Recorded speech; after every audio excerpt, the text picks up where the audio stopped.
أعوذ بالله من الشيطان الرجيم. بسم الله الرحمن الرحيم. ودخل معه السجن فتيان قال أحدهما إني أراني أعصر خمرا وقال الآخر إني أراني أحمل فوق رأسي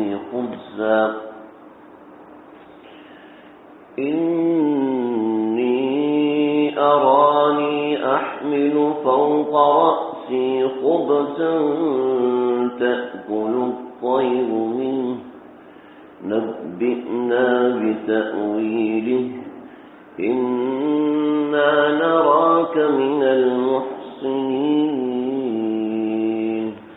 صدق اللہ العظیم. حضرت یوسف علیہ السلام کا واقعہ اللہ رب العزت نے قرآن مجید میں بڑی تفصیل کے ساتھ کئی جزئیات اس کے ذکر فرمائے ہیں، اور ایسے کسی نبی کا واقعہ اللہ نے ذکر نہیں فرمایا.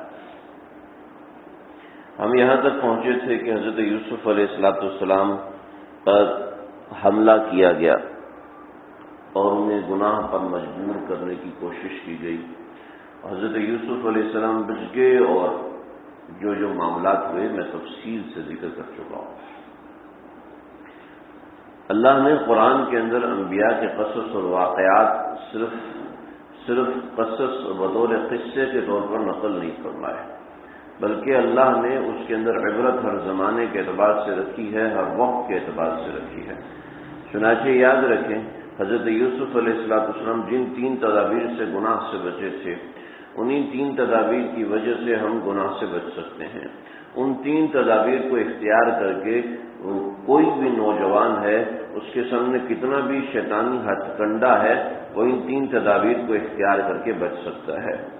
حضرت یوسف علیہ السلام کے بارے میں مشہور ہوا اور زلیخا بدنام ہونے لگی، عزیز مصر بدنام ہونے لگے، اور زلیخا جو کہ بادشاہ کی بیوی بہن تھی تو قصہ وہاں تک پہنچنے کی توقع تھی. تو یہ بات طے ہوئی کہ یوسف علیہ السلام اگرچہ برحق ہیں، لیکن چونکہ معاملہ ہماری عزت کا ہے، لہذا یوسف علیہ السلام کو جیل میں بھیج دیا جائے گا، جس سے عام تعصب یہی ہوگا کہ گنہگار حضرت یوسف علیہ السلام ہیں اور زلیخا بالکل سچی اور کھری تھی. اور حضرت یوسف علیہ السلام کے جانے سے کم از کم یہ ہے کہ یہ قصہ ایک لحاظ سے دب جائے گا. جب تک یہ درمیان میں ہوں گے تو یہ قصہ دبے گا نہیں. چنانچہ حضرت یوسف علیہ السلام کو جیل میں ڈال دیا گیا. جب حضرت یوسف علیہ السلام کو جیل میں ڈالا گیا تو دو اصحاب جو کہ شاہی محل کے اندر خادم تھے، تو وَدَخَلَ مَعَهُ السِّجْنَ فَتَيَانِ کہ 2 اور آدمی بھی یہاں پر داخل ہوئے. یہاں سمجھ لیجئے اللہ رب العزت نے قصہ یوسف کے اندر ایک بڑی اہم اور بڑی زبردست قسم کی ایک ترتیب رکھی ہے، اور اس ترتیب کے اندر قصہ یوسف کی ابتدا آپ کو یاد ہوگا کہ حضرت یوسف علیہ السلام کے خواب سے شروع ہوئی تھی. تو یہاں قصہ جب بھی کسی کروٹ میں تبدیل ہوتا ہے تو اللہ رب العزت کسی خواب کا ذکر فرماتے ہیں. تو خواب مومن کی زندگی میں ایک اہمیت رکھتا ہے. خواب مومن کی زندگی میں خاص طور پہ مومن جس وقت کسی مصیبت میں ہوتا ہے کہ جس وقت کوئی فیصلہ کرنے والا ہوتا ہے، خواب اس وقت مومن کے دل میں کچھ ایسے معاملات پیدا کرتا ہے جس سے اس کو رہنمائی مل جاتی ہے. عام طور پہ ایسا ہوتا ہے. ہماری دین اور شریعت اس کے اوپر موقوف نہیں ہے جی. یہ یاد رکھیں کہ خواب کی دین اور شریعت کے اندر وہ اہمیت نہیں ہے کہ خواب کو دیکھ کے فیصلہ کیا جائے، لیکن خواب انسان کی زندگی میں ایک بڑی اہمیت رکھتا ہے. چنانچہ جو شخص اللہ کے راستے میں محنت کرتا ہے، کوشش کرتا ہے، یا کسی تکلیف اور پریشانی میں آتا ہے تو خواب اس کے اندر ایک بڑا اہم کردار ادا کرتا ہے. یاد رکھیں. اور خواب کے حوالے سے یہ میں ایسی ہی بات نہیں کر رہا، اس بات کو بیکار اور فضول مت سمجھیں کہ بھئی خواب کی تو جب شریعت نے ویلیو نہیں دی. اللہ نے قرآن میں حضرت یوسف علیہ السلام کے قصے کی کروٹ کو تبدیل کرنے کے لیے ہمیشہ خواب کا ذکر فرمایا. جیسے آج ہم 2 خوابوں کا ذکر پڑھیں گے جس کا قرآن مجید نے یہاں پر ذکر فرمایا، 3 خوابوں کا ذکر پڑھیں گے جس کا قرآن مجید نے ذکر فرمایا، اور بہت اہم چیزیں ہیں. اس کا مطلب یہ ہے کہ وہ کوئی نہ کوئی اہمیت کے حامل ہیں ہماری زندگی کے اندر، اس لیے کہ اللہ رب العزت کوئی بھی قصہ بطور قصہ نقل نہیں فرماتے، اللہ ہر چیز کو بڑی اہمیت سے نقل فرماتے ہیں۔ ایک بات سمجھیں، ہم نے اصل میں قرآن کو چھوڑ دیا ہے، ہم دوسری چیزوں میں چل پڑے ہیں، باتوں میں، قصوں میں اور قصص میں۔ ہم چونکہ قرآن کو چھوڑ چکے ہیں، اس وجہ سے قرآن کو چھوڑنے کا وبال قوموں کے اوپر آتا ہے ہر زمانے کے اندر۔ ان ھذا القرآن یہدی للتی ہی اقوم، اللہ نے اس قرآن کے ذریعے سے اقوام کو ہدایت دی ہے۔ اور پھر ان اللہ لا یستحی ان یضرب مثلا ما بعوضۃ فما فوقها فاما الذين امنوا فيعلمون انه الحق من ربهم واما الذين كفروا فيقولون ماذا اراد الله بهذا مثلا يضل به كثيرا ويهدي به كثيرا۔ ہم قرآن کے ذریعے سے یضل به كثيرا، ہم بہت سے لوگوں کو گمراہ کر دیتے ہیں اس لیے کہ وہ قرآن کو چھوڑ دیتے ہیں، ويهدي به كثيرا، اور ہم بہت سے لوگوں کو قرآن کے ذریعے سے ہدایت دیتے ہیں۔ رجال اللہ کو پکڑنا ہے تو قرآن کتاب اللہ کو ساتھ چلانا ہوگا، نہ صرف رجال اللہ کافی ہے اور نہ صرف کتاب اللہ کافی ہے، بلکہ رجال اللہ بھی ضروری ہے، کتاب اللہ بھی ضروری ہے۔ کتاب اللہ کے بغیر رجال اللہ اور رجال اللہ کے بغیر کتاب اللہ اگر یہ چلانے کی کوشش کریں گے تو ہمیشہ نقصان ہوگا، اور ہمیشہ نقصان ہوا ہے۔ اس زمانے کے اندر بھی ایک بہت بڑے بڑے فتنے اٹھ رہے ہیں کہ حسبنا کتاب اللہ، ہمارے لیے کتاب اللہ کافی ہے، اور ان الحکم الا للہ، حکم صرف اللہ کا ہے، اللہ کے علاوہ کسی کا حکم نہیں ہے۔ لہذا اس کے اندر اگر تم نبی صلی اللہ علیہ وسلم کی بات کو لے کر آؤ گے، اور اگر تم حدیث رسول کو لے کے آؤ گے، اگر تم صحابی رسول کا عمل لے کے آؤ گے تو ہمارے لیے کافی نہیں، تو یہ بات بھی غلط ہے۔ چنانچہ کتاب اللہ اور رجال اللہ ساتھ ہونے چاہیے۔ اگر کتاب اللہ ہے اور رجال اللہ نہیں ہے تو اس کا مطلب ہے مفہوم اور معنی بتانے میں کوئی گڑبڑ کر رہا ہے۔ اگر رجال اللہ ہے اور کتاب اللہ نہیں ہے تو اس کا مطلب ہے کہ سبق پڑھانے میں کچھ غلطی کر رہا ہے، کہ قرآن مجید کو سبق میں شامل نہیں کیا ہوا۔ اور جب دونوں چیزیں ہیں تو اس کا مطلب ہے تب یہ آدمی صحیح رستے اور صحیح منزل کو پا سکتا ہے، بغیر اس کے صحیح منزل اور صحیح مقام کو پانا ممکن نہیں ہے۔ تو سمجھ لیجئے اللہ رب العزت نے اس جگہ پر جب خواب کو اہمیت دی ہے تو اس کا مطلب ہے بڑی اہم بات ہے۔ اور میں تھوڑی سی بات آپ کا وقت لوں گا اس بات کی طرف آنے کے لیے۔ اللہ رب العزت نے قرآن مجید میں پانچ قوموں کے قصے نقل فرمائے، 5 قوموں کے قصے تسلسل کے اندر۔ سورہ ہود کو دیکھ لیں، سورہ اعراف کو دیکھ لیں، سورہ شعراء کو دیکھ لیں، اللہ نے تسلسل کے ساتھ 5 قوموں کے قصے نقل فرمائے۔ حضرت نوح علیہ السلام کا قصہ سب سے پہلے، اس کے بعد قوم ہود کا، اس کے بعد قوم صالح کا، اس کے بعد حضرت شعیب کا، اور اس کے بعد قوم لوط کا۔ یہ 5 قصے ہم سنا چکے، پڑھ چکے، ٹھیک ہے۔ حضرت نوح علیہ السلام کی قوم کا، حضرت ہود، حضرت صالح، حضرت شعیب اور حضرت لوط۔ حضرت نوح علیہ السلام کی قوم عقیدے کی خرابی میں تھی، حضرت ہود علیہ السلام کی قوم طاقت کے نشے میں تھی، حضرت صالح علیہ السلام کی قوم علم کے نشے میں تھی، حضرت شعیب علیہ السلام کی قوم مال کے نشے میں تھی، اور حضرت لوط علیہ السلام کی قوم شہوت کے نشے میں تھی۔ اللہ رب العزت نے ان 5 قوموں کو بنیادی طور پر ہر جگہ پر موضوع سخن بنایا۔ تو 5 قوموں کو جو اللہ نے موضوع سخن بنایا ہے، تسلسل کے ساتھ، معیار کے ساتھ جو موضوع سخن بنایا، اس کا مطلب کیا ہے؟ اس کا مطلب یہ ہے کہ قرآن صرف ان قوموں کے قصے نہیں سنا رہا، قرآن بتا رہا ہے کہ من حیث القوم جب بھی کوئی بیماری کھڑی ہوگی تو ان 5 بیماریوں میں سے کوئی ایک ہوگی۔ قوم عقیدے کے فساد میں مبتلا ہوگی، قوم طاقت کے نشے میں مبتلا ہوگی، قوم علم کے نشے میں مبتلا ہوگی، قوم مال کے نشے میں مبتلا ہوگی، یا قوم شہوت کے نشے میں مبتلا ہوگی۔ یہ 5 بنیادی بیماریاں ہیں، اس کے بعد کچھ اور بیماریاں۔ تو اللہ رب العزت نے ان قوموں کے قصے جب نقل فرمائے ہیں تو یہ بات سامنے رکھ کے نقل فرمائے ہیں کہ وہ امت محمدیہ صلی اللہ علیہ وسلم اگر تباہ ہوگی تو اس میں یہ 5 خصلتیں ہوں گی، 5 میں سے کوئی ایک خصلت ہے تو قوم تباہ ہوگی، من حیث القوم کوئی جی نہیں سکتا۔ اور حضرت آپ دیکھیں کہ ان 5 قوموں کی تاریخ ہمارے یہاں دہرائی جا رہی ہے، جہاں جہاں یہ چیزیں ہیں وہاں اس نوعیت کی تباہیاں ہیں، جہاں یہ چیزیں نہیں ہیں وہ قومیں ترقی کرتی ہیں۔ اللہ ہماری اس قوم کو یہ باتیں سمجھنے کی توفیق عطا فرمائے۔ ہماری اس قوم کے اندر سب سے پہلے تو میں داخل ہوں گی، سب سے پہلے میں داخل ہوں، تو اللہ تعالیٰ اس قوم کو یہ بات سمجھنے کی، ہمیں یہ بات سمجھنے کی اور اس کو لے کر چلنے کی توفیق عطا فرمائے۔ تو سمجھ لیجئے بات کو۔ اللہ رب العزت نے حضرت یوسف علیہ السلام کا جو قصہ نقل فرمایا ہے تو ایسے ہی سنا نہیں دیا، بلکہ اس میں ایک ایک لفظ کے اندر آگے قیامت تک آنے والی امتوں کو نصیحت ہے۔ اللہ کے پاس صرف حضرت یوسف علیہ السلام کا واقعہ، ہمارے خانقاہ میں آئے ایک بزرگ 105 سال ان کی عمر تھی، 105 سال ان کی عمر تھی، اور جب انہوں نے قصے سنانا شروع کیے تو ہمارے بھی اوپر بڑھتے جا رہے تھے۔ 105 سال کی عمر میں ان کو جتنے قصے آتے ہیں ہمیں اتنے آ سکتے ہیں، اور اللہ تو کروڑوں سالوں سے دنیا کو چلا رہے ہیں، تو اللہ کو کتنی باتیں آتی ہوں گی، لیکن اللہ تعالیٰ اس کے باوجود انہی قصوں کو بار بار سنا رہے ہیں، تفصیل سے سنا رہے ہیں، جزئیات بتا رہے ہیں، اس کے پیچھے ضرور بہت بڑی حکمت ہے۔ چنانچہ حضرت یوسف علیہ السلام حضرت یوسف علیہ السلام کے سامنے ساتھ وہ دو لوگ آئے جنہوں نے خواب دیکھا تھا۔ اب اس کا سبق تو ہم انشاءاللہ آگے پڑھیں گے۔ خواب جو دیکھا تھا اور وہ دو لوگ کون تھے؟ اصل میں یہ دونوں آدمی شاہی محل کے اندر نوکر تھے۔ ایک بادشاہ کے لیے شربت وربت پانی وانی تیار کرتا تھا، اور دوسرا بادشاہ کے لیے کھانا تیار کرتا تھا۔ تو ان کی کوئی سازش ہوئی اور سازش کا حصہ بنایا گیا ان کو کہ تم بادشاہ کے کھانے میں زہر ملا دینا، اور جو ساقی تھا پانی پلانے والا اس سے کہا کہ تم بادشاہ کے شربت کے اندر زہر ملا دینا۔ چنانچہ دونوں نے اس منصوبے کو مانا، لیکن جو پانی ملانے والا تھا، پانی میں زہر ملانے والا تھا، اس کی نیت بدل گئی۔ اس نے جا کے بادشاہ کو اطلاع کر دی کہ بادشاہ سلامت یہ کھانا مت کھائیے گا، یہ پانی مت پیجیے گا، کہ ایک سازش ہے اور ہم مجبور ہیں، کچھ وجوہات ہیں، تو آپ یہ کھانا مت کھائیے گا۔ چنانچہ بادشاہ کے سامنے جب کھانا آیا تو بادشاہ نے دونوں کو بلایا اور ساقی سے کہا کہ ہاں تم پانی پیو۔ وہ فوراً وہ شربت اور شراب جو بنائی تھی وہ پی گیا، اور جو دوسرا تھا جس نے کھانا بنایا تھا اس نے کہا تم کھانا کھاؤ۔ اب اس کو تو پتہ ہے کہ اس میں زہر ہے، اس نے کہا میں نہیں کھا سکتا، اور جب وہ کھانا کسی جانور کو کھلایا گیا تو جانور نے فوراً وہ کھانا کھایا، اور کھانا کھاتے ہی وہ جانور مر گیا۔ تو پتہ چل گیا کہ یہ سازش ہے۔ چنانچہ ان دونوں کو جیل میں ڈال دیا گیا۔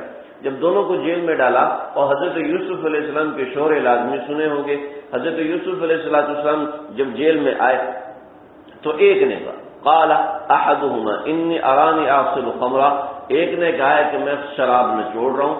شراب نچوڑنا یعنی شراب اصل میں یہ خیر ہم ان لفظی اور صرفی نحوی چیزوں میں نہیں پڑھتے، جس کو اس کے حوالے سے شوق ہو تو میرے پاس کچھ اور درس ہے جس میں ہم نے الفاظ کو بھی حل کیا تھا، آیات کو بھی حل کیا تھا، تو وہ سن لیں انشاءاللہ، اس سے بات بہت اچھے سے سمجھ میں آ جائے گی۔ بس اتنا سمجھ لیں، شراب جو ہے نا وہ پھلوں کو نچوڑ کے بنائی جاتی ہے۔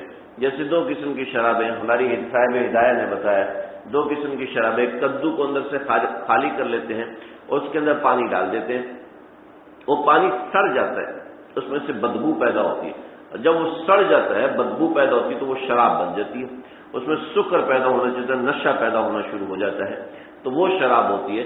ایسے انگور کے شیرے کو نچوڑ کے انگور کے شیرے کو ایسے کسی برتن میں، مٹی کے برتن میں چھوڑ دیا جاتا ہے، اور وہ جب سڑ کے سیاہ ہو جاتا ہے تو وہ شراب بن جاتی ہے، اور اس میں بدبو پیدا ہونا شروع ہوتی ہے، تو جتنی اور وہ اس کا ذائقہ کڑوا ہونے لگتا ہے، یعنی کوئی عام آدمی اس کو آسانی سے پی نہیں سکتا، تو وہ سڑ کے شراب بن جاتا ہے۔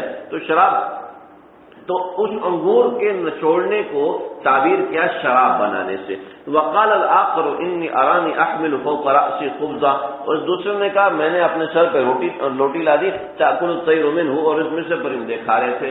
نبئنا بتأویلہ، آپ اس کی تعبیر ہمیں بتائیے کہ ہم دیکھتے ہیں کہ آپ بہت نیک آدمی ہیں، آپ بہت سمجھدار ہیں۔ حضرت یوسف علیہ السلام نے کیا فرمایا؟ لا یأتکما، یہ دو خواب انہوں نے سنائے، تمہارے پاس تمہارا کھانا آنے سے پہلے میں تمہیں خواب کی تعبیر بتا دوں گا، لیکن میں تمہیں ایک بات سمجھانا چاہتا ہوں۔ پھر حضرت یوسف علیہ السلام نے اپنی بات سمجھائی کہ میں تمہیں تعبیر بتاؤں گا، لیکن انی ترکت ملۃ قوم لا یؤمنون باللہ وهم بالآخرۃ هم کافرون، کہ حضرت یوسف علیہ السلام نے توحید کا درس دیا کہ دونوں کافر تھے، دونوں بتوں کی پوجا کیا کرتے تھے، اور دونوں کو توحید کا درس دیا۔ واتبعت ملۃ آبائی ابراہیم و اسحاق و یعقوب، میں تو اپنے آبا و اجداد کے دین پر ہوں۔ ما کان لنا ان نشرک باللہ من شیء، ہم اللہ کے ساتھ کسی کو شریک نہیں ٹھہراتے، اور یہ اللہ کا فضل ہے ہمارے اوپر۔ اور بہت سے لوگ ہیں جو اس فضل کے اوپر شکر ادا نہیں کرتے. میں تمہیں سمجھا رہا ہوں کہ اللہ پر ایمان لاؤ. سمجھ گئے تھے ایک بچنے والا نہیں ہے تو اس وجہ سے توحید کا درس دیا. مولانا محمد علی جلندری صاحب رحمۃ اللہ علیہ یہ بڑے بزرگ گزرے ختم نبوت کے. تو ایک مرتبہ یہ سفر میں جا رہے تھے تو اس وقت سندھ کے اسٹیشن میں بیٹھے اور چائے پی اور بسکٹ پاپے وغیرہ لیے اور وہ کھا رہے تھے. تو ان کو ذہن میں خیال آیا کہ میں تو دائی ہوں دین کا، میں دین کا مبلغ ہوں. دیکھو ہم میں سے ہر شخص دین کا دائی ہے، آپ بھی آپ بھی آپ بھی آپ بھی آپ بھی میں بھی، ہر شخص دین کا دائی ہے. اس لیے کہ اللہ کے نبی نے حکم دیا بلغوا عنی ولو آیا، تم مجھ سے پہنچاؤ اگر کوئی ایک آیت ہی کیوں نہ ہو. ہر شخص دین کا دائی ہے. میں تم دین کے دائی ہو، تم صرف اپنے بسکٹ پاپے کھا رہے ہو، تمہیں کوئی دین کا کام بھی یہاں کرنا چاہیے. تو فرمایا کہ ہمارا ختم نبوت کا ایک کارڈ تھا، وہ کارڈ میں نے وہاں جو چائے پلانے والا تھا میں نے اس کو دیا، اور دے کے میں نے ان سے کہا کہ بھئی یہ دیکھو، یہ تمہیں قادیانیت اور ختم نبوت کے حوالے سے کچھ بھی کبھی بھی پوچھنا ہو تو اس کارڈ پہ لکھ کے بھیج دینا، تمہارا کوئی خرچہ نہیں آئے گا. لیکن یہ ہے کہ کوئی ایسا ہے کہ کوئی شخص قادیانی ہو رہا ہے تو ہم اس کو اسلام کی دعوت دے سکتے ہیں، کوئی مرتد ہو رہا ہے تو ہم اس کو دعوت دے سکتے ہیں. چنانچہ انہوں نے کہا میں نے اپنا کام کر لیا اور چلا گیا. یہی میں نے دیکھا اپنے حضرت کو کہ ماشاءاللہ ایئرپورٹ پہ جاتے ہیں کتابوں کا بنڈل، ایئرپورٹ پہ جاتے ہیں کوئی کارڈ، کوئی کسی کو بیان دے دیا، کوئی کسی کو دین کی بات فارورڈ کر دی، کوئی دین کی بات سنے، مستند عالم کی بات، مستند پڑھی ہوئی بات کہ واقعتاً پتہ ہو کہ یہ مسئلہ صحیح ہے، یہ واقعتاً پتہ ہو کہ یہ عالم صحیح ہے، تو اس کی مستند بات آگے پہنچانا. میرے والد محترم ایک مرتبہ ان کی ڈیوٹی لگی تھی رائے کے اندر، تو انہوں نے بتایا کہ ہم ایک بڑے ماشاءاللہ بزرگ اور اللہ والے صاحب تھے. کہنے لگے کہ مجھے کسی نے دعوت دی تھی بس پہ سوار ہوتے وقت، دعوت دی تھی کبھی موقع ہو تو رائے مرکز چلے جانا. بس اتنی اس نے بات کی تھی. میں یہاں پر آیا اور میرا دل بدلی ہو گیا اور میں رائے میں مقیمی ہوں. مقیمی بہت بڑی بات ہوتی ہے جی، بہت بڑی بات ہوتی ہے، اس میں ہم جائیں گے تو بہت لمبا بات چلی جائے گی. میں رائے میں مقیمی ہوں یہ بتایا. اب دیکھیں کہ اتنی چھوٹی سی بات کتنا بڑا اثر کر دی. تو یہ بات ذہن میں رکھیں، ہم فارغ نہیں ہیں. ہم میں سے ہر ایک کے ذمہ ہے جو بات سمجھ میں آتی ہے آگے پہنچائیں، اپنے اخلاق سے پہنچائیں، اپنی محنت سے پہنچائیں. ارے چھوڑو یار، مولوی کا تو کام یہ ہوتا ہے. مولوی کا کام نہیں ہے، آپ کا بھی کام ہے، میرا بھی کام ہے، ہم سب کا کام ہے. بھائی بلغوا عنی ولو آیا، اللہ کے نبی نے سب سے کہا ہے دیکھو تم میری بات پہنچاؤ اگرچہ کوئی ایک چھوٹی سی آیت بھی کیوں نہ ہو. تو یہ ہماری ذمہ داری ہے. ہاں، ہر کوئی اپنے بڑوں سے پوچھ سکے بھائی کیسی ذمہ داری. عمومی ذمہ داری میں نے سمجھا دی کہ اس طریقے سے ہوتا ہے. خصوصی طور پہ کوئی کرنا چاہتا ہے وہ اپنی استعداد بنائے، آگے معاملات کرے. برابر جس سے آپ کے یہاں درس ہوتا ہے، یہاں پر درس ہوتا ہے، خود شریک ہوں، دوسروں کو شریک ہے. میں اس لیے نہیں کہہ رہا کہ میرا درس ہوتا ہے، میں اس لیے کہہ رہا ہوں ہماری ذمہ داری ہے جی. ہمارے پاس تو ایک بندہ ہوگا، شیواس کے اندر ہوگا کافی ہے، زہیب بھائی ہوگا کافی ہے، عبداللہ بیٹھا ہوگا تب بھی کافی ہے. ہاں جی، میری تو مسجد میں 2.5 برس تک جاتا رہا ہوں. 2.5 برس تک ہم فجر میں درس کرتے تھے، جو ایک ترتیب تھی. 1 آدمی 2 آدمی ہوتے تھے، الحمدللہ ہم کوشش کر کے پہنچتے تھے، بڑی پابندی سے پہنچتے تھے. ابھی ہم نے اس درس کو منتقل کیا، کوئی درس حدیث دوپہر میں درس قرآن رکھا. لوگوں نے کہا جی صبح میں ہم نہیں آ پاتے ہیں تو دوپہر میں رکھو. تو 2.5 برس سے اوپر تک ہم فجر میں کرتے تھے مستقل، تقریباً 3 پاروں کا درس کیا. اور تو خیر کوئی اخلاص کا دعویٰ نہیں، بتا رہا ہوں کہ ہمیں کوئی مسئلہ نہیں ہے کہ ایک بندہ بھی ہو تو ہمارے لیے کافی ہے. بات یہ ہے کہ ہماری ذمہ داری ہے آگے دین پہنچانا. دیکھو قادیانی لوگ کتنی محنت کرتے ہیں، رونا آتا ہے. جو ذکری ہیں اور جہری ہیں وہ اتنی محنت کرتے ہیں اور اتنی محنت کرتے ہیں، ایسا خطرناک نیٹ ورک چلاتے ہیں کہ لوگوں کو قادیانیت میں شامل کرتے ہیں، پیسے دیتے ہیں. ایک قادیانی مجھ سے فون پہ بات ہو گیا، اس کا مجھے کہتا ہے کہ میرے ساتھ یہ مسائل ہیں اور کافی بات کی تو کافی اس نے غلط باتیں کی. میں اس کی بات کو سنتا، میں نے کہا آپ میرے بھائی ہو یار، تم پریشان کیوں ہوتے، میں آپ کو مسئلہ سمجھاتا ہوں، یہ مسئلہ ہے. قادیانی اس وجہ سے مسلمان ہو نہیں سکتا، وہ کافر ہے، نہ صرف کافر ہے بلکہ وہ مرتد ہے، وہ یہ تو کہنے لگا اچھا یہ بات ہے، کہنے لگا میں ضرور آؤں گا۔ وہ صادق آباد سے بیٹھا ہے، صادق آباد سے بیٹھا ہے اور مجھے بتانا شروع، فیصل بھائی اتنی آفر ہو چکی ہے، مجھے اتنی آفر ہو چکی ہے۔ میں نے کہا بھائی ہم تو آپ کو ٹکا بھی نہیں دیں گے، صاف سی بات، اگر یہ لینے آ رہے ہو نا پیسے لینے تو ہم تو ابھی واپس چلے جاؤ، یہاں سے واپس چلے جاؤ، ہم آپ کو نہیں دیں گے، ہم آپ کو دنیا اور آخرت بتا رہے ہیں، ہمیشہ ہمیشہ کی جہنم سے بچانا چاہ رہے ہیں۔ کہتے نہیں میں یہی کرنے آ رہا ہوں۔ ان کو صادق آباد کہ ہمارے مفتی ہمارے یاسر، میں نے کہا آپ ان سے جا کے ملیے، ان سے جا کے ملے، بڑے مطمئن ہوئے، تسلی ہوئی، حیدرآباد میں اتر گئے اور حیدرآباد سے واپس کہنے لگا میں جا رہا ہوں، مجھے 50 لاکھ میرے اکاؤنٹ میں ڈال چکے ہیں۔ ان پڑھ اسٹیٹ ایجنسی میں بیٹھنے والا، ان پڑھ آتا ہی نہیں، کچھ بھی نہیں پڑھنا، اسٹیٹ ایجنسی میں بیٹھتا، 50 لاکھ میرے اکاؤنٹ میں ڈال چکے ہیں، تم واپس ہو جاؤ، خبردار مسلمان ہوئے۔ اتنے منظم، یہ تو ایک واقعہ میری آنکھوں کے سامنے، اور کیا کیا واقعات ہوں گے۔ اللہ کے نبی کی ختم نبوت کے لیے اگر ہمارا ایک جملہ چل گیا، کسی کو دین میں لانے کے لیے ہمارا ایک، اگر ہمارا عمل نہیں ہے پھر بھی اگر ہمارا ایک جملہ لگ گیا تو ہو سکتا ہے ہماری بخشش ہو جائے۔ قیامت کے دن کوئی اچھا عمل تو نہیں ہے نا، تو قیامت کے دن کوئی جنت میں جاؤ، اللہ جی یہ میری وجہ سے مجلس میں جانا شروع ہوا، میری وجہ سے شیخ سے بیعت ہوا تھا، میں نے اس کو کہا تھا یہ تو جنت میں جا رہا ہے، مجھے آپ جہنم میں بھیج رہے ہیں، اللہ ضرور بھیجیں گے۔ خیر یہ تو ایک الگ کہانی ہے۔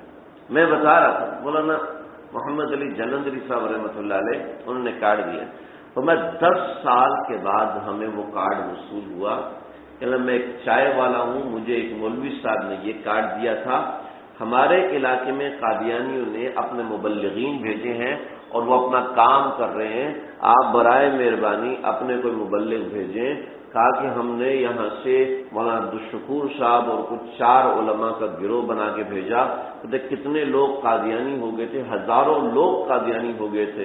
انہوں نے جا کے جلسہ کیا، انہوں نے جا کے تقریر کی، تقریر کرنے کے بعد جناب دھڑا دھڑ وہ سارے جو مرتد ہوئے تھے مسلمان ہو گئے۔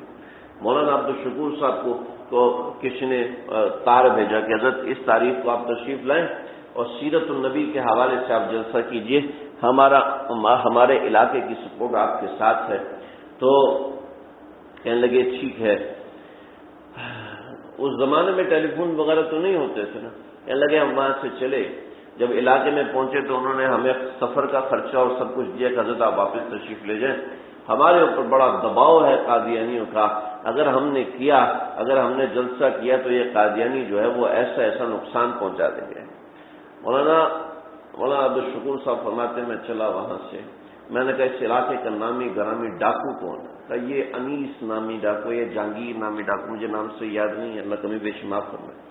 کہ میں اس کے خاص جو مرکز ہے وہاں پہنچا اور اس کو میں نے جا کے کہا دیکھو پورے علاقے میں تمہارا روب ہے اور مسئلہ ہے اللہ کے نبی کی سیرت کا، اللہ کے نبی کی ذات کا، میں سنانا چاہتا ہوں لیکن یہاں کے دشمن سنانے نہیں دیتے، کیا تو اس میں حصہ ڈالنا چاہتا ہے؟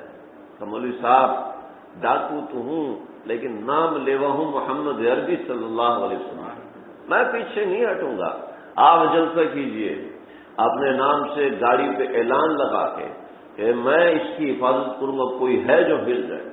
میں 3 دن جلسہ رہا، 3 دن جلسہ رہنے کے بعد جو مد مقابل تھے وہ مد مقابل تھوڑے آتے بھاگ کے سارے کہنے لگے۔ 2 مہینے کے بعد ایک آدمی آیا، اس نے پگڑی باندھی ہوئی، ڈائی رکھی، کون ہے؟ کہ میں وہی ڈاکو ہوں جس نے حفاظت کی تھی۔ یہ کیسے بدلاؤ آیا؟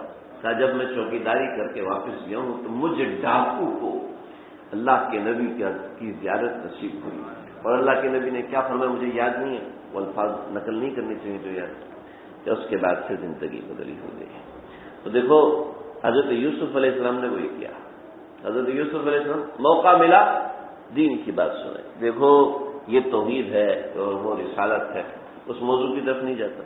پھر اس کے بعد خواب کی تعبیر فرمائی، تعبیر یہ تھی کہ جو شراب نچوڑنے والا ہے وہ دوبارہ بادشاہ کے دربار میں جائے گا اور اس کی خدمت کرے گا، اور جو دوسرا ہے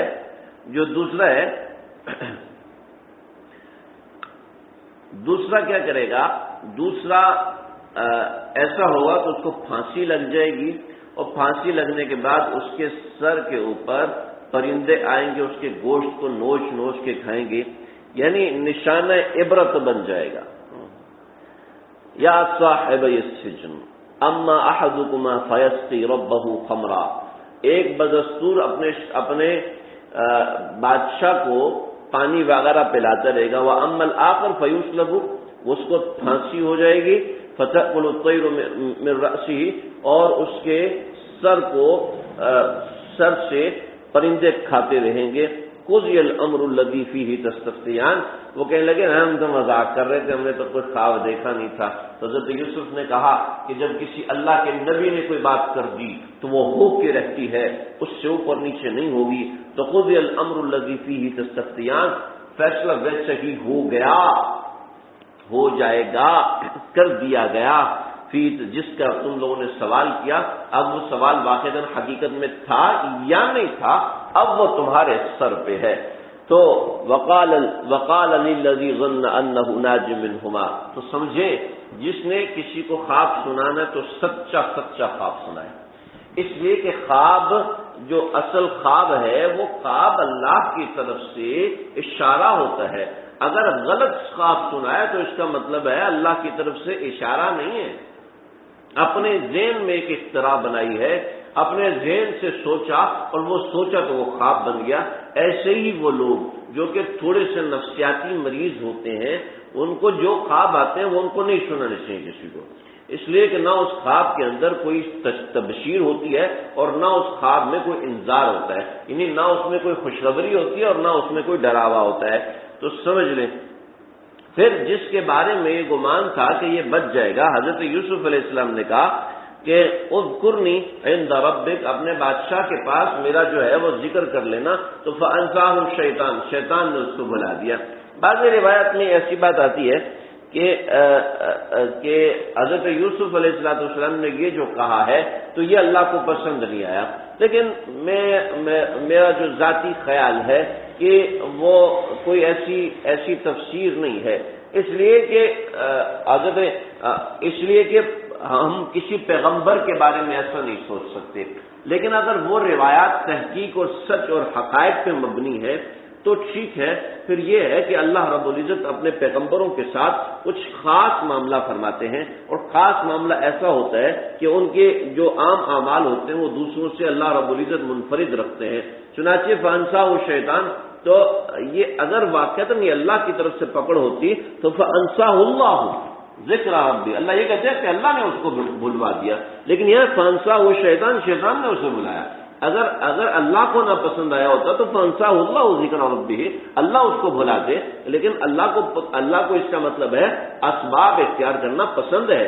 تو حضرت یوسف علیہ السلام میں نے دیکھا ہے اپنے بزرگوں کو کہ وہ جیل میں رہے، ایک لمحے کے لیے اپنے اللہ سے غافل نہیں ہوئے، ایک لمحے کے لیے۔ حضرت مولانا سلیم اللہ خان صاحب، مولانا ولی حسن ٹونکی صاحب، مفتی ظفر علی خان صاحب، یہ کچھ احباب 9 علماء جیل میں تھے، اور ان کے وہ 35 ایام جو جیل میں گزرے وہ عجیب و غریب اللہ کی یاد میں مگن۔ ہمارے استاد جی جب فرماتے ہیں کہ جب وہاں پر تھے تو اللہ کے تعلق میں ایسی عجیب نورانیت ملتی تھی، ایسی عجیب نورانیت کہ اللہ کو قرب ایسا محسوس ہوتا تھا، ایسا کہ عام حالات میں تصور بھی۔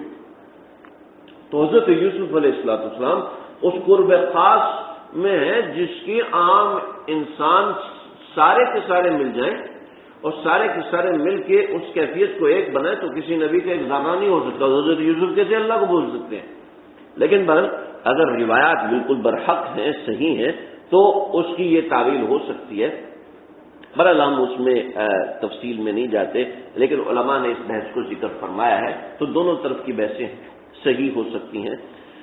اللہ، جب 7 برس گزر گئے حضرت یوسف علیہ السلام کو، 7 برس گزر گئے، حضرت یوسف علیہ السلام اللہ سے دعا کرتے رہے ہوں گے، پھر اللہ رب العزت نے حضرت یوسف کی رہائی کے اسباب بنائے، اور جب یہ کروٹ بدلی تو کیا ہوا؟ وقال الملک انی ارى 7 بقرات 8 یأکلہن سبع عجاف وسبع سنبلات خضر واخر یابسات۔ بادشاہ نے خواب دیکھا، ولید بن الریان فرعین میں سے تھا، اس نے خواب دیکھا، اور وہ خواب دیکھا، یہ میں جو کہہ رہا ہوں فرعین میں سے تھا، یہ چھوٹی سی بات نہیں ہے، بہت بڑی بات ہے، بہت بڑی بات ہے، اس لیے کہ اس کے پیچھے بہت سے اختلافات ہیں۔ مودودی وغیرہ اس نوعیت کے لوگ وہ دوسرے قسم کی بات کرتے ہیں، کہتے ہیں نہیں جی فرعین میں سے نہیں تھا، یہ الگ بادشاہ تھا، عمالقہ میں سے تھا اور قوم ہود سے چلتا ہوا آ رہا تھا وغیرہ وغیرہ، تو خیر وہ الگ بات ہے، یہ الگ بات ہے۔ تو ہم اس کی تفصیل میں نہیں جاتے، میں ضرور جاتا، میں نے وہ سارے نقشے وغیرہ بھی بنائے تھے، بادشاہوں کے نسب بھی نکالے تھے، تو میں نے اس نے استاد جی سمجھ کر کہ تو صحیح نہ فرمایا، نہیں ایسی باتیں ذکر نہ کرو، بس وہ باتیں کریں جن کا نصیحت سے تعلق ہے، لہٰذا میں ان تحقیقی نوعیت کی باتوں میں نہیں جاتا۔ البتہ کوئی سیکھنا چاہتا ہے، سمجھنا چاہتا ہے تو انشاءاللہ وہ رجوع کر لے، انشاءاللہ اس کو میں بتا بھی دوں گا، دکھا بھی دوں گا۔ وقال الملك انی ارى سبع بقرات سمان، بادشاہ نے خواب دیکھا، اور خواب کیا دیکھا کہ 7 موٹی گائے اور 7 دبلی گائے، 7 موٹی گائے اور 7 دبلی گائے، اور 7 خشک خوشے اور 7 سبز خوشے۔ ٹھیک ہے، ایک سبز خوشہ ہوتا ہے، دیکھا ہوا نا، خوشہ دیکھا ہوا آپ لوگوں نے؟ یار اس کا مطلب آپ کو لے جانا پڑے گا لانگ ڈرائیو پہ۔ خوشے گندم کا خوشہ ہوتا ہے، ایک سٹا ہوتا ہے، وہ آپ ویسے بھی لانگ ڈرائیو کے بغیر بھی گوگل پہ دیکھ سکتے ہیں، بھائی دیکھنے کی ضرورت نہیں ہے، ویسے ہی سن لو، ٹھیک ہے جی۔ تو 7 خوشہ یعنی کہ جس میں دانا ہوتا ہے، وہ سبز ہوتا ہے پہلے، پھر سورج کی دھوپ سے پکتا ہے تو وہ پیلا پڑ جاتا ہے، پیلا ہو جاتا ہے، گندمی ہو جاتا ہے، گندمی ہو جاتا ہے، تو وہ خشک خوشہ ہوتا ہے، یعنی پکا ہوا خوشہ، ٹھیک ہے۔ لیکن میں جو خشک خوشہ مراد لے رہا ہوں وہ خشک خوشہ ہے جو کہ خوشہ جھڑ جائے اور اس میں دانا نہ رہے۔ جب خوشہ خشک ہو جاتا ہے تو اس کو جھاڑتے ہیں، جھاڑنے کے بعد خوشہ الگ ہو جاتا ہے اور دانا الگ ہو جاتا ہے، تو خوشہ ایسے ہی رہتا ہے۔ تو آج کل تو تھریشر میں ڈالتے ہیں تو وہ توڑی بن جاتا ہے، تو یہ یعنی کہ وہ بھوسا الگ ہوتا ہے، دانا الگ ہو جاتا ہے، لیکن اگر آپ اس کو ایسے ایسے ماریں کسی سخت چیز کے اوپر تو وہ دانا نکل جاتا ہے اور خوشہ باقی رہتا ہے، تو یہ خشک خوشہ یہ والا مراد ہے۔ تو یہ والا خشک خوشہ اور ایک سبز خوشہ جس میں دانے بھرے ہوئے تھے، اور 7 موٹی گائے اور 7 پتلی گائے، سمجھ گئے جی؟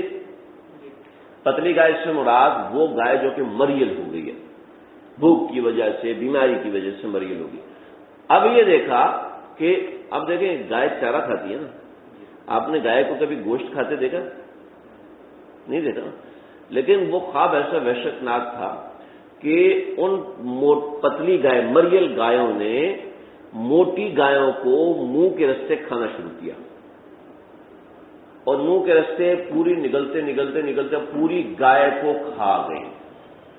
ذرا تصور کیجئے کتنا وحشت ناک منظر ہوگا، وہ گائے تڑپ رہی ہے اور یہ اس کو زبردستی کھا رہی ہے۔ یہ بادشاہ نے دیکھا، اس کے بعد اس نے دیکھا کہ سبز خوشے ہیں اور خشک خوشے ہیں، تو یہ خشک خوشہ سبز خوشے کو کھا گیا، جس کے اندر آیا اور اس کو کھا گیا۔ کیسے کھا گیا وہ اللہ سے پوچھیں گے جنت میں، اللہ جی وہ خواب ذرا دکھائیے جو آپ نے وہ اس بادشاہ کو دکھایا تھا، تو اللہ انشاءاللہ دکھائیں گے، ہے جی۔ ہاں ہمارے درس میں آیا کہ وہ قرآن مجید میں ہے نا، کوئی بتا سکتا ہے کہ جو سجدہ ہمارے سایہ ہے سورہ نحل کے اندر، اولم یروا الی ما خلق اللہ من شیء یتفیأ ظلالہ، کہ کیا تم دیکھتے نہیں ہر چیز کا سایہ ہمیں سجدہ کرتا ہے۔ تو میں نے وہاں پہ عرض کیا کہ دیکھو سایہ سجدہ کیسے کرتا ہے ہمیں نہیں پتا، تو ہمارے استاد جی فرمایا کرتے تھے جب کوئی چیز قرآن کی سمجھ میں نہ آئے تو ایسا کہا کرو کہ اللہ جی آپ ہمیں جنت دیں گے نا تو جنت میں پوچھیں گے کہ اللہ جی سایہ سجدہ کیسے کرتا تھا، اللہ جی جو سایہ آپ نے یتفیأ ظلالہ سایہ سجدہ کرتا ہے، تو اللہ جی آپ دکھائیے کہ سایہ سجدہ کیسے کرتا ہے۔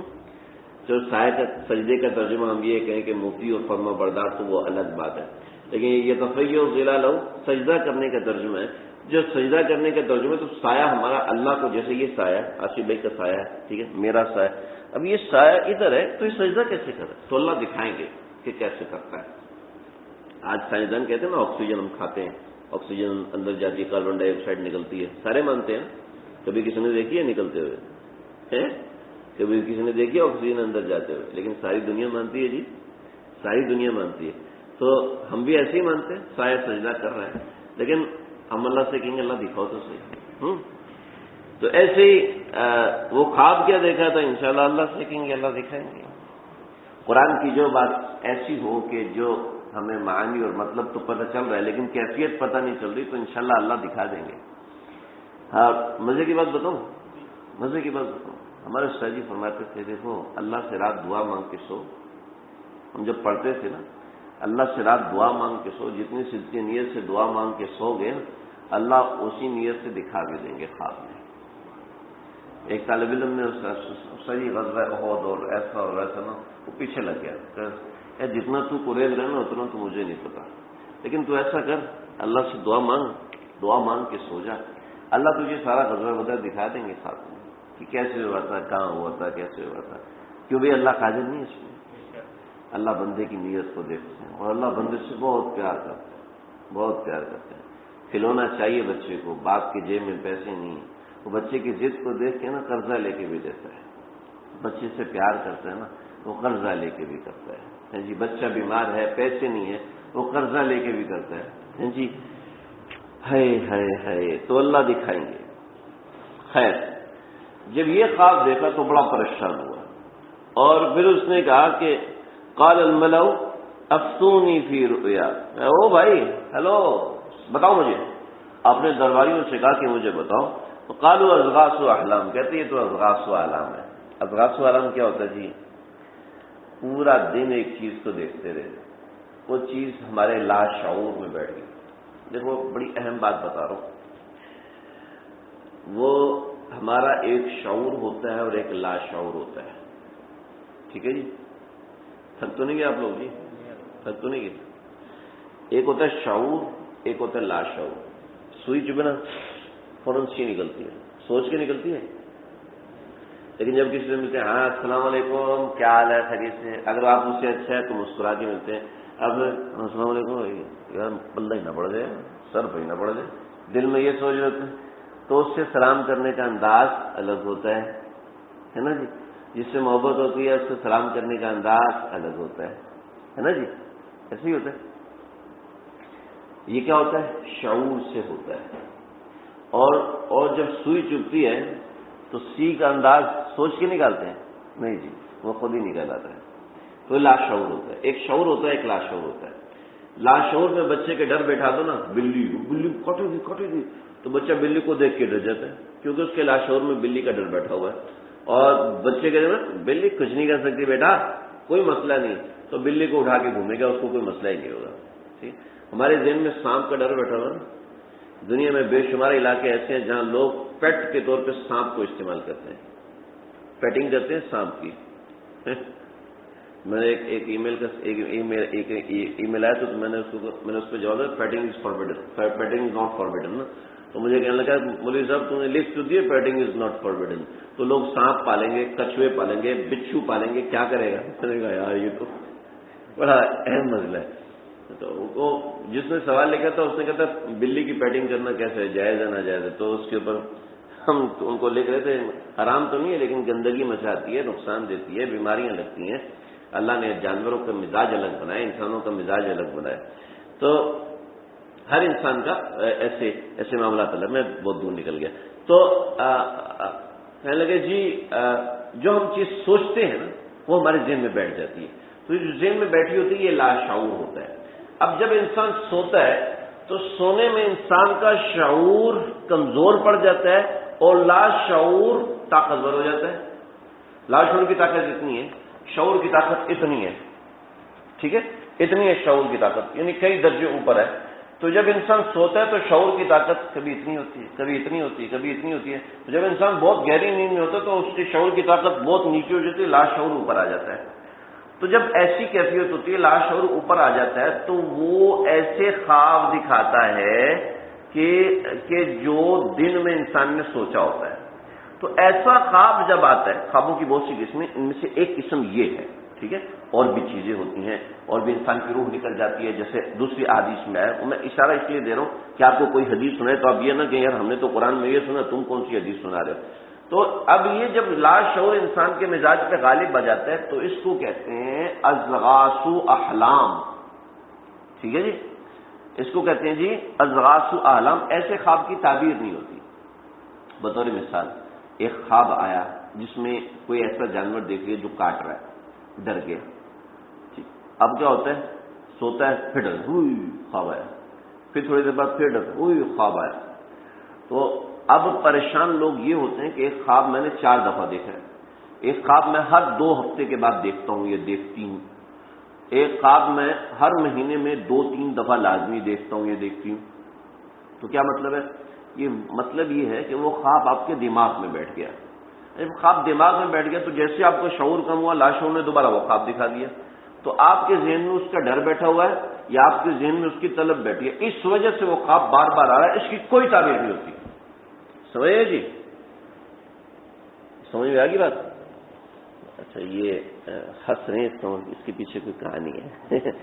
ویسے تو سبھی ہنسیں گے، ان باتوں کے پیچھے کوئی نہ کوئی بہت سی کہانیاں ہوتی ہیں. تو اضغاث احلام، ٹھیک ہے، یہ ہوتے ہیں. ایسے خوابوں کی تعبیر نہیں ہوتی. اچھا، اگر کسی کو خواب آتا ہے جو ان کے علاوہ ہے تو پھر ان خوابوں کی تعبیر ہوتی ہے. سمجھ رہے جی؟ اب معبر کا کام ہوتا ہے کہ وہ یہ نوٹ چیک کرے کہ یہ اضغاث و احلام ہے یا واقعی خواب ہے. ٹھیک ہے جی، اس کا لفظی ترجمہ وہ اس میں جانے کی ضرورت نہیں.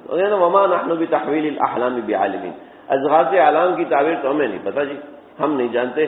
تو وقال الذی نجا منہما، اب اس بندے کو یاد آئے. اب یہاں سارے اس کے درباری ایک طرف ہو گئے، سارے اس کے درباری جو ہے وہ بالکل بس ہوگی کہ اب جی اب تو ان کو نہیں پتا، اور بادشاہ ہے پریشان بیٹھا ہوا.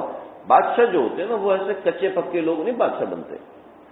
بادشاہ ایک بڑی فہم اور جو سلطنت چلانے کا اس کو طریقہ ہوتا ہے، سلیقہ ہوتا ہے، وہ بادشاہ ہوتا ہے. چنانچہ بادشاہ ایسی چھوٹی موٹی باتوں سے قابو میں آنے والا تو ہوتا نہیں ہے. چنانچہ بادشاہ نے ابھی بھی بے چینی کا اظہار کیا تو وہ جو بادشاہ کو شربت پلا رہا تھا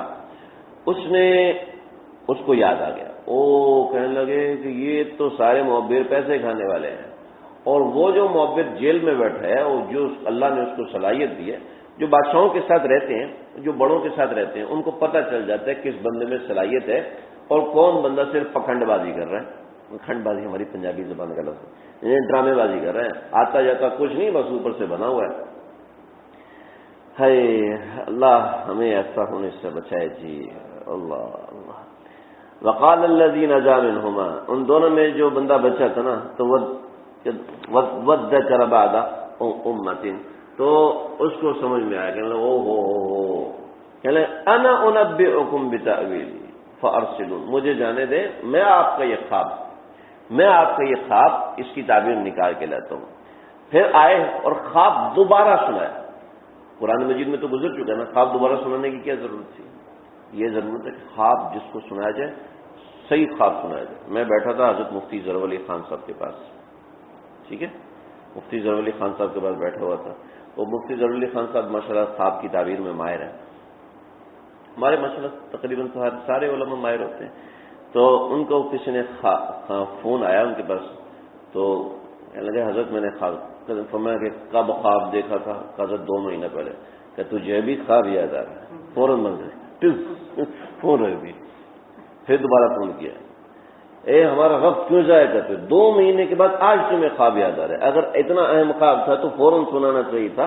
مفتی رفیع عثمانی صاحب دامت برکاتہم سے کسی نے حضرت خواب میں نے یہ دیکھا. فرمایا کیا الفاظ تھے؟ الفاظ بس اتنا تھا مجھے یاد کہ اتنا تمہیں خواب یاد بھی نہیں سنا رہے ہو، اتنا وقت ضائع کر رہے ہو. یہ خواب جو ہے نا، خواب اہم ہوتے ہیں لیکن یہ ذہن میں رکھیں کہ وہ بالکل پکا ٹھکا یاد ہو، الفاظ بھی یاد ہو، تو تب سمجھ میں آتا ہے کہ اس کی تعبیر پوچھیں. یاد ہی نہیں اور پھر اس کے پیچھے لگے جی خواب میں کیا آیا تھا، خواب میں کیا ہے، تو یہ صحیح نہیں.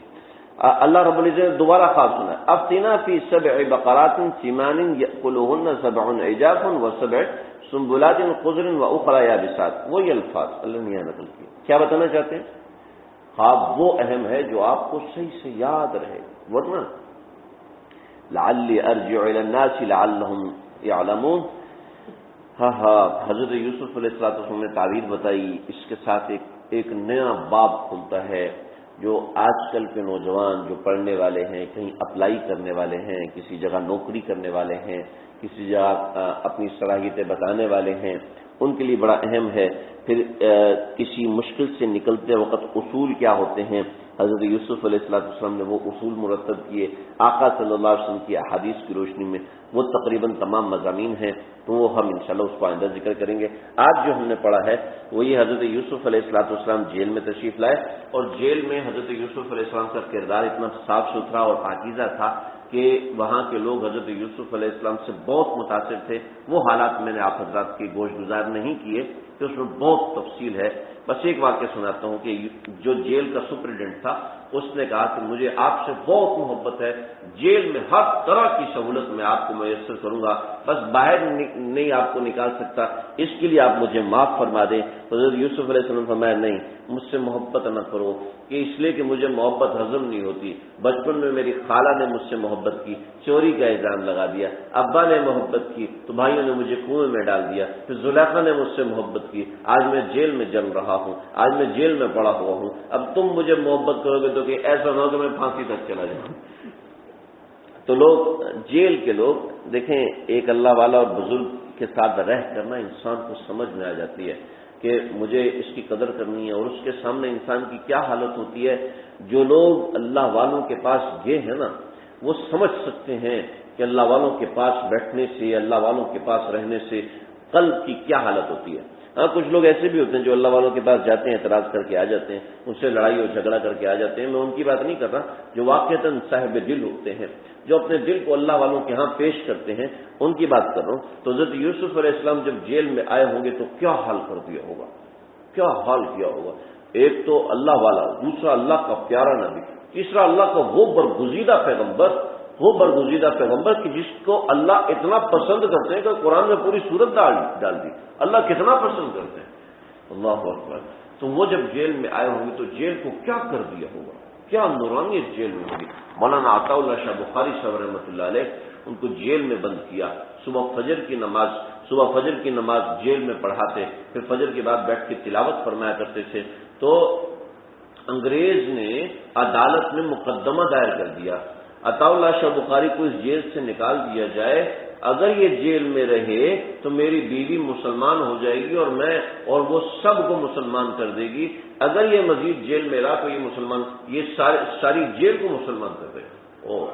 عطا اللہ شاہ بخاری رحمۃ اللہ علیہ جیل میں تھے تو ہندو جیلر وہ آیا اور سلاخیں پکڑ کے کہنے لگا، مولانا تلاوت بس کرو، اگر تم نے اور کی تو میں مر جاؤں گا، میرا دل پھٹ رہا ہے قرآن کے الفاظ سے، اور تلاوت نہ کرو۔ یہ ایک اللہ والا جیل میں جاتا ہے تو یہ کام ہو جاتا ہے، پیغمبر کے ہوں گے تو کیا بنا ہوگا۔ مجدد الفسانی رحمۃ اللہ علیہ جیل میں گئے، 5000 قیدی مسلمان ہو گئے، دوسری جیل میں نکال کے بھیج دے، وہ سارے کے سارے مسلمان ہو گئے۔ کیا ہے جی، ایک اللہ والا جیل میں جاتا ہے تو ہزاروں لوگ مسلمان ہو رہے، یہ تو پیغمبر خدا جیل میں بیٹھا ہوا ہے، اور کیسا پیغمبر ہے کہ پورا مصر اس کے حسن کی تاب نہ لا سکا۔ اللہ نے قرآن میں ایسی صورت ڈال دی جو اللہ کے نبی سے پوچھا، مل کریم کو نہ کہتے ہیں، کریم ابن کریم ابن کریم ابن کریم، یوسف علیہ السلام جو کریم ہے، اس کا باپ بھی کریم، اس کا دادا، اس کا پردادا بھی کریم، یعنی یوسف بھی کریم ہے، یعقوب بھی کریم ہے، اسحاق بھی کریم، اور حضرت ابراہیم علیہ السلام بھی کریم۔ اتنا بڑا آدمی ہے، وہ جب جیل میں جائے گا تو کیا حال ہوگا۔ تو حضرت یوسف علیہ السلام جیل میں آئے تو قیدیوں کی زندگی بدل رہی تھی، تو ان دو لوگوں نے آ کے اپنا خواب ذکر کیا۔ خواب کی اہمیت اللہ نے یہاں پر ذکر فرمائی، خواب کی اہمیت کے بارے میں سمجھایا، پھر اس خواب کی تعبیر بتائی، خواب کی تعبیر کے بعد تیسری کروٹ لی اس واقعے نے کہ بادشاہ نے خواب دیکھا اور بادشاہ کا خواب کوئی سمجھا نہ سکا، تو وہ خواب لے کے حضرت یوسف علیہ السلام کے پاس آئے۔ اس کے بعد کا قصہ انشاءاللہ آئندہ ذکر کریں گے۔ اللہ سمجھنے کی عمل کرنے کی توفیق عطا فرمائے۔ وآخر دعوانا الحمدللہ رب العالمین۔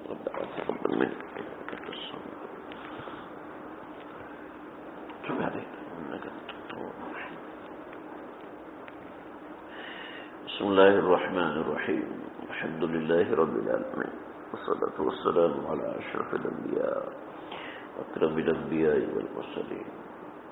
اللهم ربنا تقبل منا انك انت السميع العليم، تب علينا انك انت التواب الرحيم، افرغ علينا صبرا وثبت اقدامنا وانصرني وانصرنا على القوم الكافرين۔ اے اللہ، اس درس قرآن کی محفل کو قبول فرما لیجیے، اپنے پیارے پیغمبر کے تذکرے کو قبول فرما لیجیے۔ ہماری زبان گندی ہے، دل بھی گندے ہیں، اعمال بھی گندے، نور تقویٰ نہیں، نور فرقان نہیں، نہ سمجھانے کا طرز آتا ہے، نہ سمجھ میں آتا ہے، نہ سمجھانا آتا ہے۔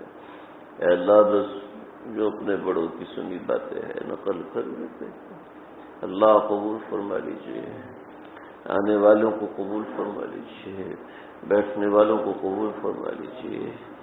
یہ گھر ہے، اس گھر کو آپ نے اپنے نام کے لیے منتخب فرمایا ہے، اس کو اپنے بارگاہ میں قبول فرمائیے۔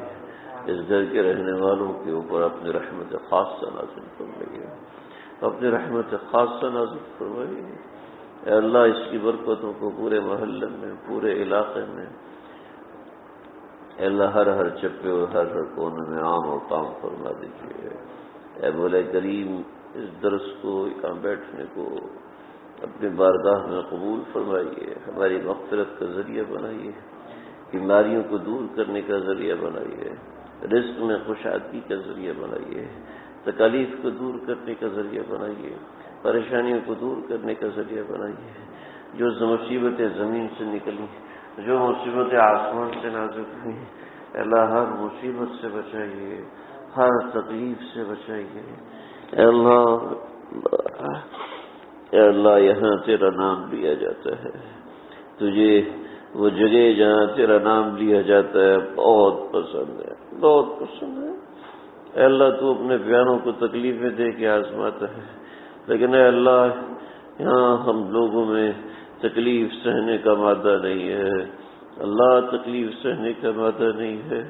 اے اللہ، بس تو ہمیں پیار کی نظر سے دیکھا جا، تکالیف کو دور فرما دے، پریشانیوں کو دور فرما دے۔ ہمارے فاروق بھائی کی اہلیہ شدید بیمار تھے، اے اللہ اپنے فضل سے صحت عطا فرمائیے، تکلیف کا نام و نشان مٹا دیجیے۔ آپ جو درجہ اور جو مرتبہ تکلیف کے ساتھ دینا چاہتے ہیں، اب اس پر قادر ہیں کہ بغیر تکلیف کے وہ مرتبہ دے دیں، بغیر تکلیف کے وہ مقام دے دیں۔ اے مالک، وہ مقام اور مرتبہ بغیر تکلیف کے دے دیں۔ کوئی معجزہ دکھا دیجیے، کوئی معجزہ دکھا دیجیے، اپنے کن فیکون کو حرکت میں لے آئیے۔ اے اللہ، کن فیکون کو حرکت میں لے آئیے۔ اے اللہ، جو لوگ بیمار ہیں گھروں میں، اسپتالوں میں، ہمارے نعمان بھائی کے بیٹے عبداللہ کو، حسن کو، ہمارے آصف بھائی کو نرینہ صالح اولاد کی دولت سے نصیب، ہمارے خالد محسن بھائی روزی کے حوالے سے پریشان ہیں، جو لوگ بھی روزی کے حوالے سے پریشان ہیں، روزگار نہیں مل رہا، تکلیف میں ہیں، غیب سے مدد فرما دیجیے، غیب سے مدد فرما دیجیے، غیب سے مدد فرما دیجیے۔ ہمارے ملک پاکستان کی حفاظت فرمائیے، اے اللہ ملک پاکستان کی حفاظت فرمائیے۔ جو تکالیف اس پر متوجہ ہیں، محض اپنے فضل و کرم سے دور فرمائیے، محض اپنے فضل و عنایت سے دور فرمائیے۔ ہمارے ملک کی حفاظت فرمائیے، امن و امان کا وہ استحکام نصیب فرمائیے۔ اے اللہ، اللہ والے نیک قرآن نصیب فرمائیے۔ ہمارے ملک کے ایک ایک فرد کی حفاظت فرمائیے، وہ جہاں بھی ہو اس کے ایمان کی حفاظت فرمائیے، اس کے قلب کی حفاظت فرمائیے، اس کے عمل کی حفاظت فرمائیے۔ اللہم ربنا تقبل منا انک انت السمیع العلیم۔ اے اللہ، بہت سے لوگوں نے دعاؤں کا کہا ہے، اے اللہ جو کہنا چاہتے ہیں نہیں کہہ سکے، جو امید وابستہ رکھتے ہیں پیغام بھیجا نہیں ملا، جو کہنا چاہتے تھے نہیں کہہ سکے، سب کی جملہ مقاصد حسنہ پورے فرمائیے۔ اللهم ربنا تقبل منا انك انت السميع العليم وتب علينا انك انت التواب الرحيم، وصلى الله تعالى على محمد وعلى اله وصحبه اجمعين.